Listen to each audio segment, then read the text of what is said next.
হাশেম চাচা ছোট্ট এক খামারি। সারা বছর নিজের সন্তানের মতো করে যত্নে বড় করেন গরুগুলোকে। ভোরবেলা উঠে গরুর খাবার দেন, নিজ হাতে গোসল করান, যেন ঈদের আগে গরুগুলো হয়ে ওঠে সবচেয়ে সুস্থ আর তাজা। এ বছর তার প্রিয় গরুটার নাম রেখেছেন বাদশাহ।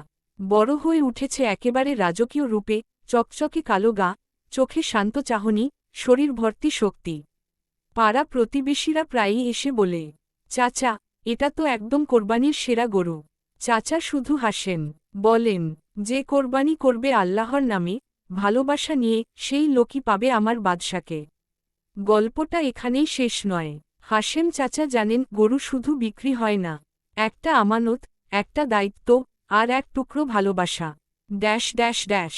আপনি চাইলে গল্পটা আরও দীর্ঘ করতে পারি, অথবা বাস্তব কোনো অভিজ্ঞতার ভিত্তিতে সাজিয়ে দিতে পারি। বলুন তো, গল্প